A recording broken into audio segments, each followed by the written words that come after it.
Welcome to Undressing Intimacy, where we cut through the bullshit Greggy, so we can get naked. you can't say that. Why not? How would you say it then? Well, maybe more like, welcome to Undressing Intimacy, where we undress emotionally so we can undress physically. That's exactly what I said. Not sure what the problem is.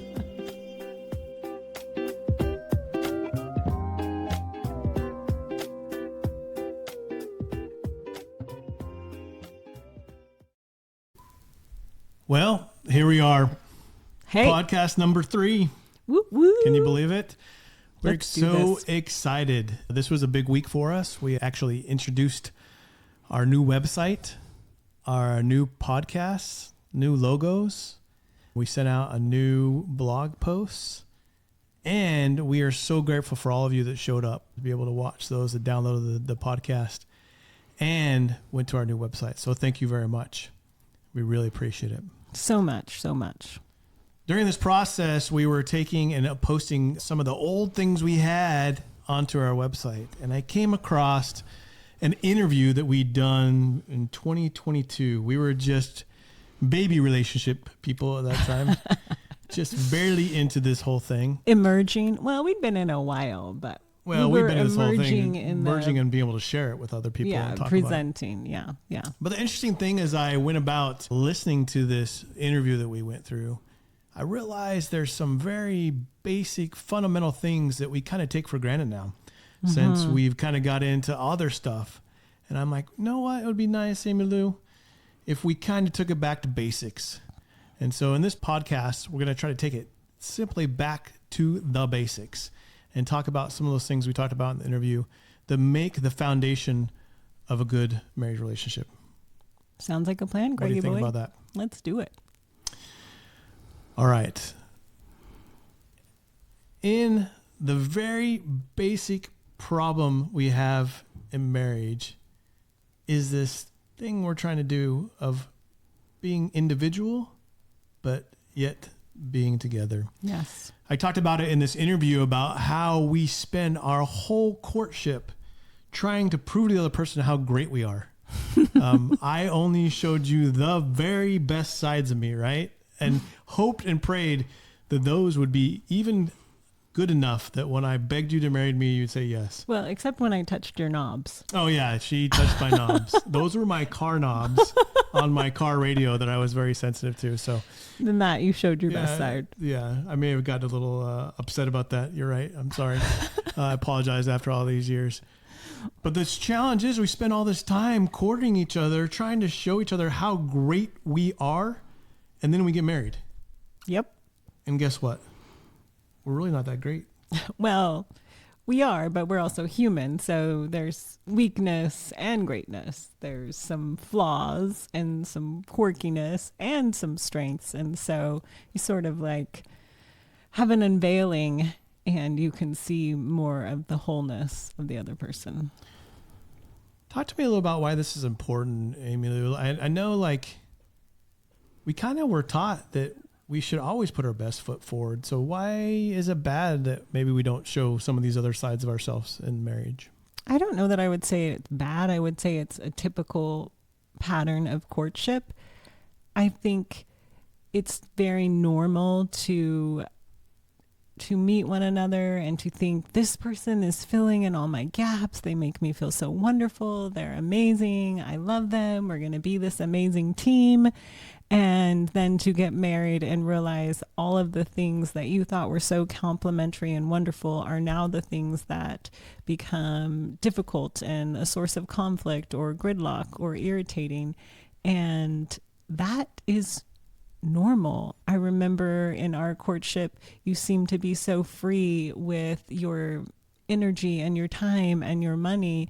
And then you get married and I'm a saver and you're a spender. And now that freedom that you had becomes a source of conflict. Now it's not right or wrong, good or bad, but it does become a source of conflict. And the same way that a laid back person may marry a really like type A person. And at first it felt so freeing to be either with that organized person or that laid back person. But now as you try to structure a life together, it becomes a source of conflict.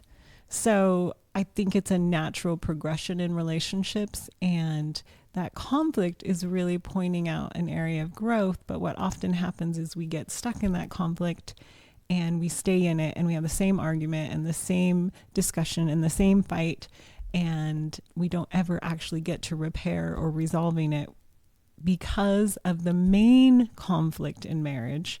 And that conflict was what you spoke to, that we're trying to bridge this gap between being our own person, belonging to ourselves, having our own individuality, our own autonomy, our own sense of self, and also belonging in a very meaningful way to this spouse of ours that we really want to belong to and that we care a lot about their opinion. And sometimes those two seem to be fundamentally in conflict. Like, if I am a saver and you are a spender, how can I belong to me in my saving and belong to you in your spending? Like, they seem to be very binary. And so it becomes a source of conflict. Yeah, I think, though, even though we come across these sources of conflict because in everyday life we have to live life, and so these are the things that potentially we argue about.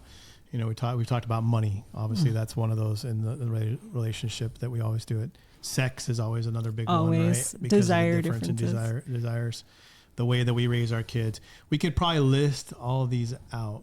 I think one thing that I'm more interested about, not more interested about, but what I like to dig in a little deeper with you on is, in the midst of these conflicts, I feel like we couldn't really ever overcome them because we were still hiding who we really were. Yes. Maybe in some of these very big things, we knew that there was differences, but I was still on the courtship. Like, I'm not going to show her that part of me because then she won't love me. Still trying to earn that approval, acceptance, validation, love from your spouse. And it's very normal because we all want to be loved. We want to be cherished. We want to be adored. And in that desire, we can often try to hide what we think is less than, or we can try to earn, like be in this people pleasing, I'm going to do all of these things, and if I do all these things, then you'll love me. Or we can just throw our hands up in the air and give up and kind of disconnect and say, well, you don't really matter that much to me, or your opinion doesn't matter, or do whatever you want. This sort of disinvestment. I think the important part is that, you know, we're kind of taught that we need to protect our spouses. That's what we're there for. And so I think we avoid being our true selves. What I've really come to realize as I've coached others and as we've worked on ourselves is that the fundamental part of our lives is this choice or agency that we have to choose. And when we don't share all of us, even the ugly, bad things that we dislike about each other, ultimately, we're not giving our spouses the real choice to whether they're going to choose us or not. Yeah, because it's a risk. Right. We don't actually really want them to have the choice. We want to mitigate that risk, and we want to only present what's good or only be or hide what's bad so that they only have the choice to choose us because no other choice would be worthwhile. And it is difficult because when you actually show up very vulnerable, honest, real, raw, you present that possibility that this person that you care very deeply about and are very invested in may not choose you or may not still be committed to you in the same way, or that who you are may have an impact on them. And because of that impact, they may not want this relationship. So we're trying to like mitigate that risk. Yeah, absolutely. And I think we do it in two ways. We hide.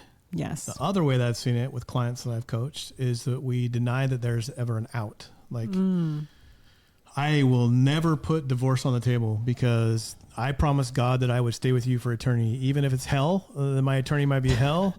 But I promise God, I had a client tell me that in front of his wife. Why are you still in this relationship? And he told me, because I promised God. And she was sitting right there, and I'm thinking, well, that's got to feel crappy. Like, he's looking at her, and the only reason I'm with you is because I promised God. And so I think there's those two ways. One is we're not going to really show who we are, but we're also going to limit our choices because by heaven or hell, we're staying together and married. It's hard sometimes to get my clients to even consider it, but I have to put it on the table at the very beginning and have them get to accept, because they will not really end up choosing each other and making that movement if they don't have a choice to exit that relationship either, right? Right. If you don't have a no, you don't have a yes. If you don't have a yes, you don't have a no. If you can't choose to not commit, you can't choose to commit. They are both necessary in the part of agency. You actually do have to have the choice. And often what we are avoiding is giving our spouse that choice. We don't actually want them to have it. Yeah. Although that's not what we tell ourselves. No. Like, the number one thing we want is you to choose me. That's what I wanted more than to be anything chosen. in the world. I want to Yes. be chosen, but I don't want to give you the choice. And it's a jungle gym, a gymnastics of sorts of mental and emotional ways to be able to try to figure out how we come to this point. I remember specifically when I finally, some of the things you discovered, we talked about in our first podcast. And so Right. that really unraveled me in a lot of ways that I couldn't hide. But I know that there, even after that, there was moments that I found myself hiding parts of me and not really showing up and being honest about it because I was worried about what you'd think and if you would even really care about me or love me. And so I remember going through those very, very scary moments. I remember telling myself, well, this might be it. Like, this might be the thing that she can't take and wants to dump me. I can remember specifically laying in bed at night thinking, if I told her this about me, I think she would run away.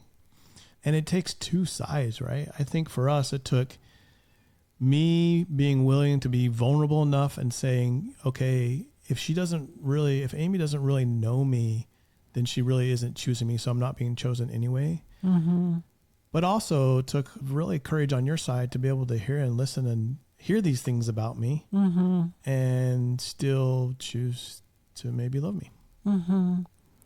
And I'm thinking in these moments too, where the ways that I was hiding or trying to be perfect so that I could have that feeling of being desirable or lovable or choosable. And you're afraid that if you're not that way, it was my own insecurities and anxieties that kept me from wanting you to have that choice. And so really, you do have to face that in yourself too. I think the funniest thing though is that when you say that, even hearing you say that right now, I'm thinking, is she crazy? Like, there was never a moment like that I thought, oh, I don't want her anymore.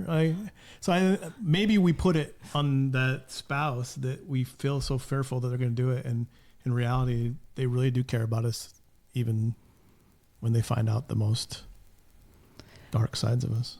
There are some very difficult moments in a lot of clients I've coached where there's been maybe emotional or physical infidelity, or there's been a financial choice that had a huge impact, like one husband who took the entire 401k and gambled it away without telling his wife. And, there are things that are hidden that come out that can be something that does absolutely, and like that goes legitimately back to the other part, like we need a legitimate out, right? When we come across some of those things we can't overcome. But even in those very extreme examples, there was also still choice. And in that choice, these people, these spouses, these clients can use that exposure to either go all in and really choose or to step out. And I have seen spouses face that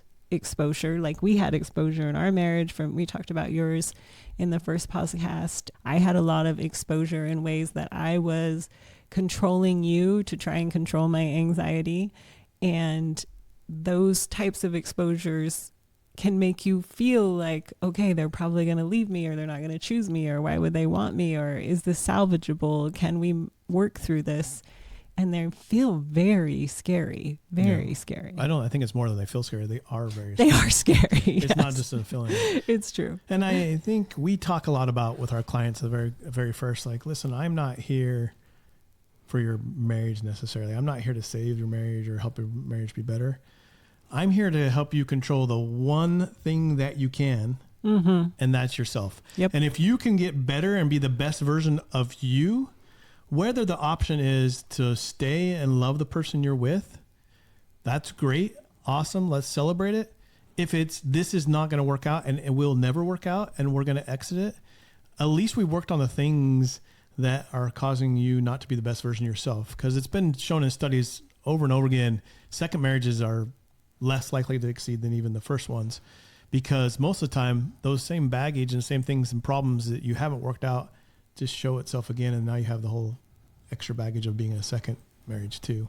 What you're saying is often the patterns that we learn, we repeat those in consecutive relationships if we haven't learned to address them and to confront them and to see our part in those relational patterns. Right. And so that's why we focus on the individual and helping them be the best version of themselves.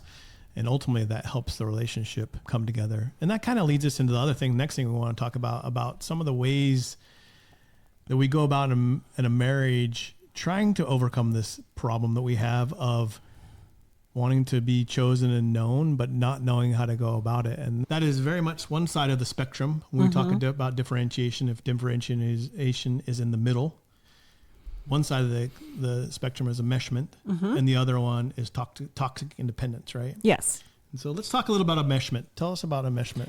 Enmeshment is when you don't have your own self and you say get married to a spouse and you are trying to get unity, which sounds like a good idea in a lot of ways, but you can't actually have a relationship unless there are two whole, complete individuals. A relationship means that one person is relating to the other. And if there aren't two whole individuals, then there isn't a way to actually build a relationship between these two individuals. And so enmeshment is when we start taking on the emotions, the accountability, the responsibility, the patterns, say, of our spouse and lose ourselves. We fold into them. We become people pleasing. We try to earn and we lose track of who we are. And in that losing track, it actually erodes the relationship because you need to have two whole entities to actually, or two whole people to relate to. Yeah, I think this definitely was where I was at for a lot of the first of our marriage, right? I was totally entwined with your emotions, being around, seeking for validation a lot of the times in everything I did. It really was exposing in our sexual relationship, right? Because that's where I thought I would bring my most need for validation. And it drove you to go somewhere else. Because I do think it is where men tend to feel the most love or chosen. Yeah. And so it's where they also push the hardest to get that. Choose me. Right. And if it wasn't, then I was mopey, I was upset, or I was clingy. That was my favorite to go to. Needy, clingy. I would run as fast as I could, and you would run the other way as fast as you could to try to get away. But definitely we spent a lot of years in this enmeshment, very much entrenched in this, no matter what. Right. Like if you were sad, I had to fix your sadness. Yep. If you were pouty, I had to fix your poutiness. It was like my job to make sure that you were okay. And it was your job to make sure that I was okay. And neither one of us could really have space to just be in whatever was actually happening for us. Yeah, we weren't allowed just to be ourselves. I found the funniest part of like when we started trying to a little bit figure this out. Yeah. We listened to some podcasts, and I may have brought this up in our last one, but literally we would take this podcast and listen to it, and it was the ammo that we were loading into our weapons against each of war other to go against each other, right? So to prove that I was right, that you needed to be more sexual and love me more in bed because that was the right thing to do. Listen to this podcast, and we were listening to the exact same podcast, right? And we were both coming up with the exact opposite conclusions. Well, it's much easier to see what's wrong with your spouse and to blame and accuse and to put all of the fault on them than it is to see your own blind spots. It's much easier to see their part in a pattern than it is to see your own. And it requires a lot more honesty and willingness to let go of defensiveness to see your own part. And so as far as being critical and judgmental and blaming and accusing, that comes quite easy. Yeah. But actually being willing to say, hey, I have a part in this, and this is my part, and this is how I contribute, and this is what I do that leads them to do this, and so on and so forth. That is much more difficult to see and to admit to and to be honest about. And on the flip side of that, allowing your spouse to be whatever they are, or in whatever state they are, or emotional battle that they're taking on, and not taking those on yourselves.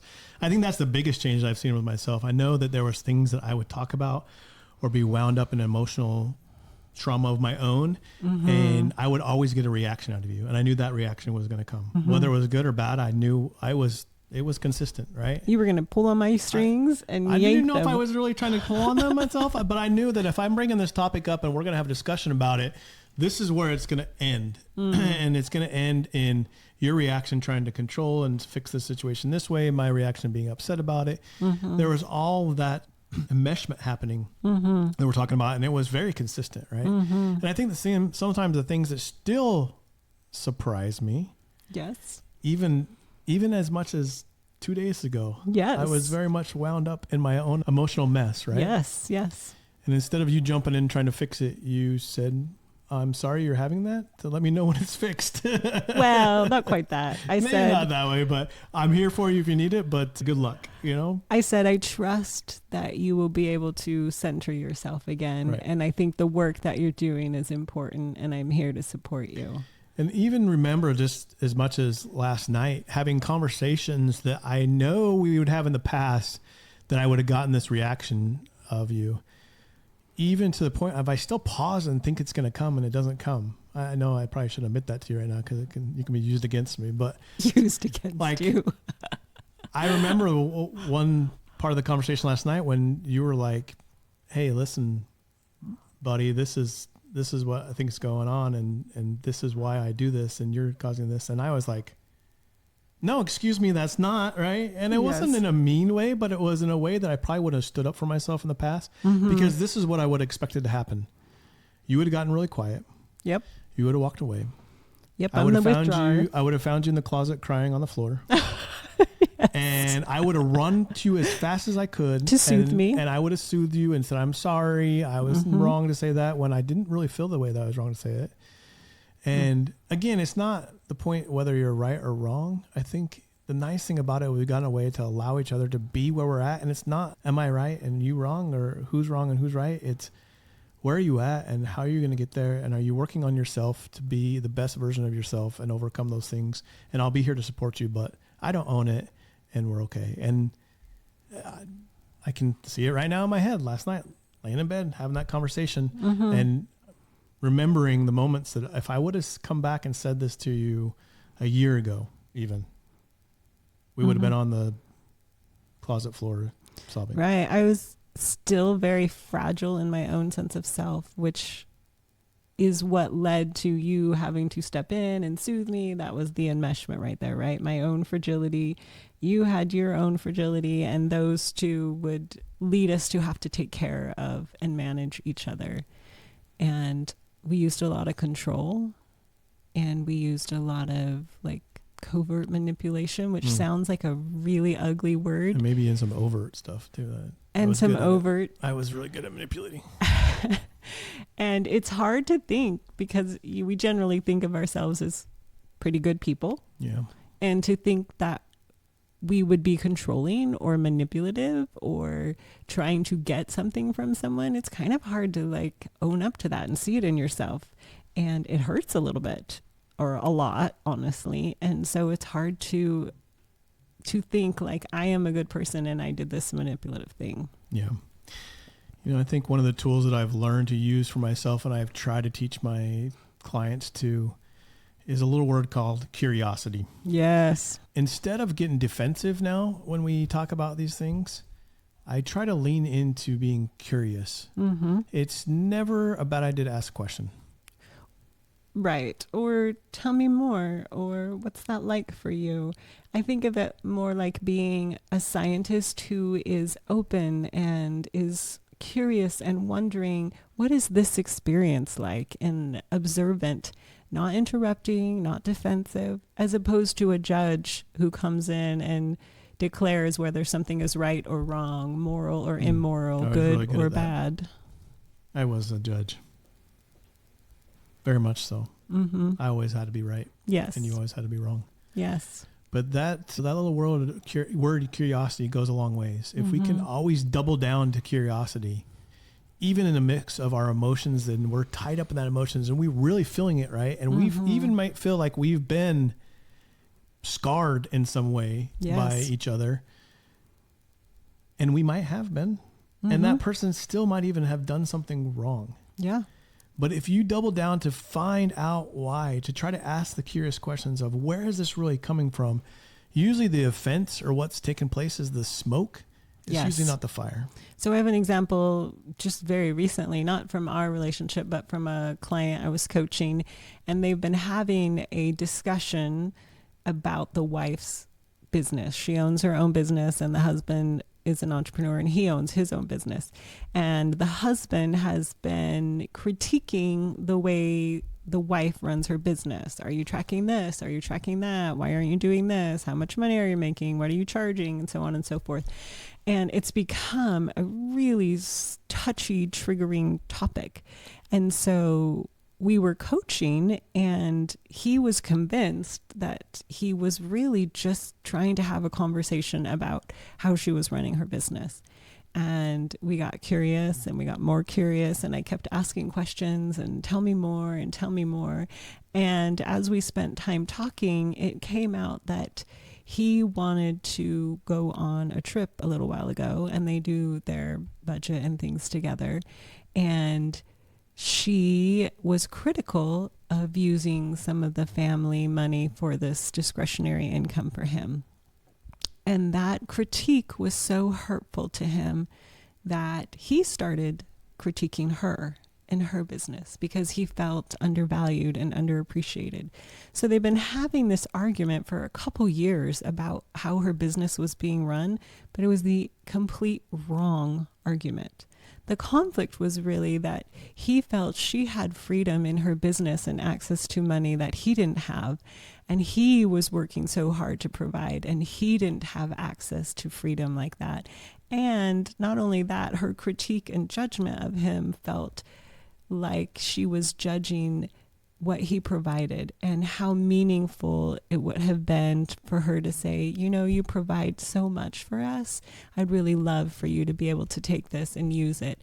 And that is a completely different conversation than the one they were having. So they were fighting about hours and tracking and business and who should make how much and when. But what was really happening was some hurt, some wounding, some desire for freedom, and some desire to be appreciated. Those are what curiosity leads you to.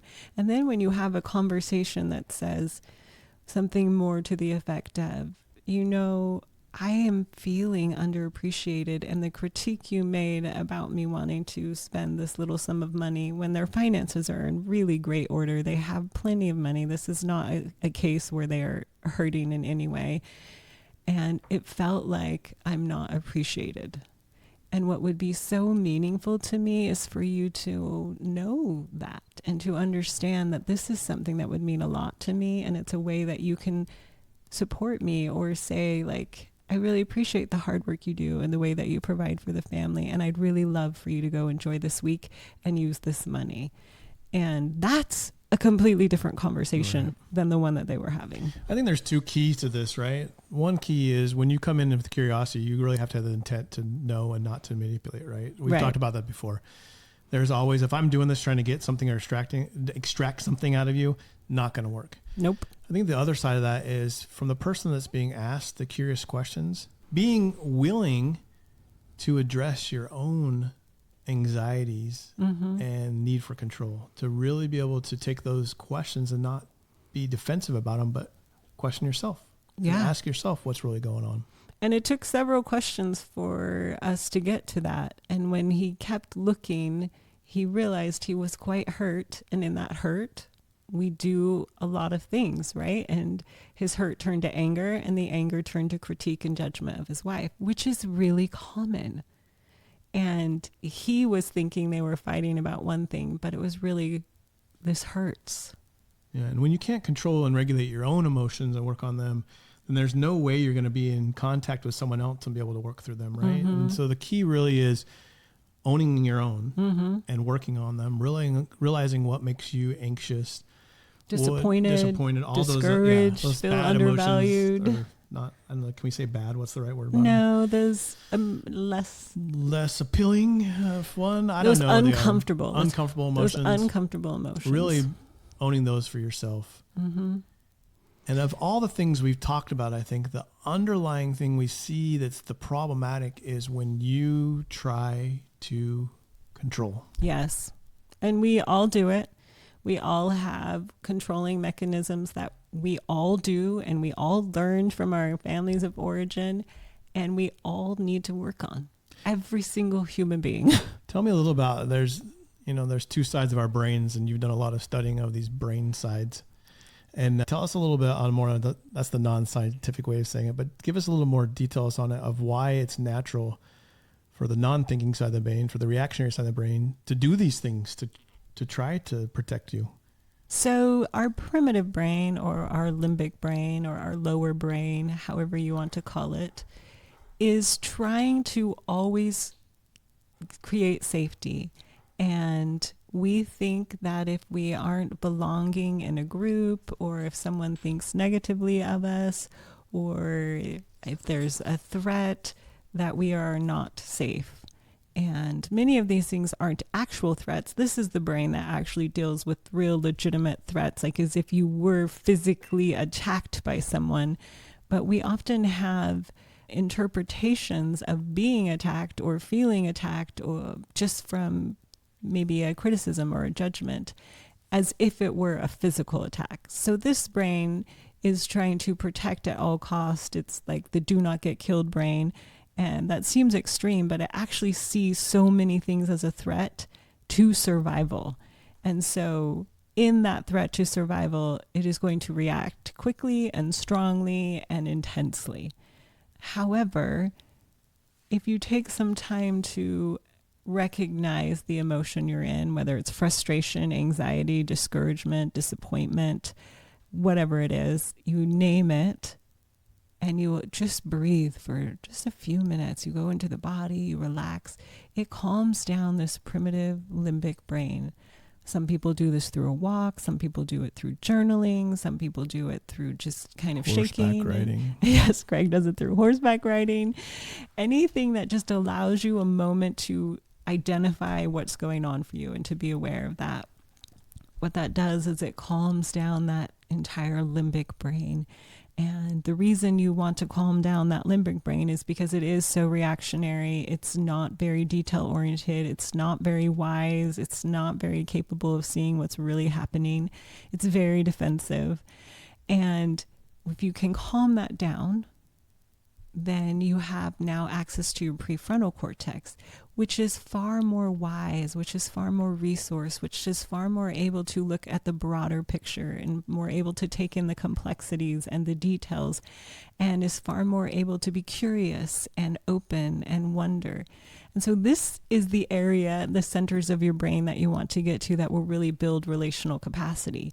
And if you stay in that limbic, you are more likely to just be defensive and reactionary and to keep having the same fight and the same argument over and over and never get anywhere and never have any productive conversation or even connection or understanding or any of the things that we actually desire. It really is what tries to control the situation, right? Yes. Yep. And so scientifically, it's natural. Like if you're doing this, that's how your body's built. It was meant to do, and it's working really well. Yes. Unfortunately, too well. And a lot of that stuff that we don't even need to be worried about, it still worries about. So yes. Really getting into that place where you can take a moment to understand what's really going on in yourself. We call it centering ourselves. Right? Yes.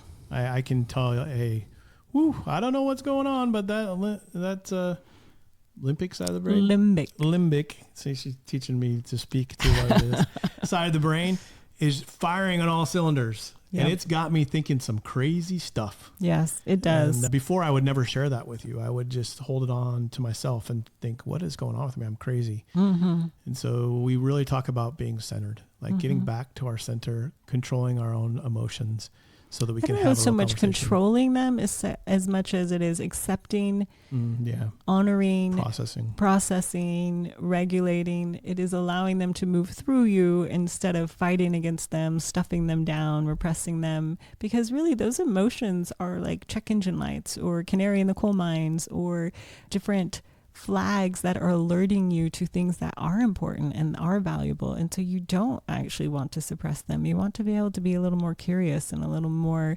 aware of what they might be trying to help you, teach you, inform you about. Yeah, I love the way that Brene Brown puts this. Mm-hmm. She says emotions are not benign. Mm-hmm. So if you ignore them and you push them down, they're going to cause problems and usually come out sideways. I think we talked this about in our That's other podcasts. Our own terms. Yeah. Coming out sideways is what we talk about. But she talks about them not being benign. We can't just ignore them. They're going to do something eventually. And sometimes that's years and years and years and years and years and years and years that you've dealt with clients. You're looking back, an emotion that happened so long ago that was never processed correctly is now coming out in a strange but logical way because it does fit to what the behavior they're doing today. Mm-hmm. So really important for us to get there. So in the end, what does taking the time to get back to the basics, to understand what relationships are all about, really, to understand that we are trying to control the outcome in some way and get that other person to really care for us. Bottom line, what does it do when we get out of that mode and we're really willing to be vulnerable enough to show the other side of us, curious enough to look for the other side and the other person? Tell us a little bit what that does. I think when you're finally willing to let go of that control, to lean into the vulnerability, to be open, to be honest, to be exposed, marriage is the most intimate and most exposing relationship you will ever be involved in, which also means it's the most developmental. So those two go hand in hand. But when you are actually willing to allow and be honest, you create the possibility. There's never 100% certainty because you don't ever control anyone else, but you create the possibility for real intimacy, for freedom, for joy, for thriving. And all of those are what make relationships so joyful. The thing that we crave and desire really is often about us letting go rather than controlling. Absolutely. There is a lot of hope. Yes, there is. There are a lot of tools that can help you. We were the worst. We had this so messed up and we still mess it up, but now we have tools to get it unmessed up faster than we did before. Right. What would take us weeks and months, we do in a few minutes. Yeah, minutes and hours. And so it's so nice. We would love to share those tools with you. Please go and like and subscribe to this podcast wherever you're watching this. It will help us. Also, head out to our website. We have a whole resource page that has books and blogs and articles and all kinds of sorts of things that can help you in your toolbox. And most of all, we do this because we love working with people individually and as couples. And so we would love to have a free consultation with you to talk about how we can help you get back to basics. Yeah. Go click on langfordlifecoaching.com. You'll see a link there at the top for a free consult. We are happy to meet with you, happy to tell you and show you or discuss with you what we think might be helpful and what that might look like in coaching. And what we love most is to watch our couples go through a similar process that we have been through. The learning, the developing, it's trial and error. It's sort of like remodeling a kitchen, right? Like you have these great ideas and plans and you grasp this vision of what things could be, and then you get started and there's a leak under here and there's something over here and you're tearing things out and you're without as convenient and feels chaotic, and that's the messy middle. And we walk with our clients through that messy middle, all the way through that rebuilding and reconstruction. And then they get to have this beautiful remodeled relationship and see that their dream in real life, like be living it. And I love to see couples, so many of them have done this. They describe the new us, the new relationship, how different and joyful and amazing and still very human, very imperfect, but how satisfying and joyful it really is for them. And that's what we want to offer. We went through that same feeling stuck, coaching helping us move through that really messy, deconstructing middle part into the thriving and the joy, and to being able to really be intimate emotionally, physically, mentally, and in all of the ways. And that is belonging to yourself and also belonging to your spouse, and seeing that it's not either or, it's and. That we are individually amazing and also together amazing. The we is so amazing. It's not you versus me or you or me. It's you and me that creates a we. And that's what we want to help you do. Yep. So we didn't talk a lot about the juicy undressing this time No. that you may have been looking for, but these are the foundational steps to get you to that juicy undressing. So go work on them. And then next week, we'll promise some more juicy undressings. Ooh. Until next week. Bye-bye. Bye-bye.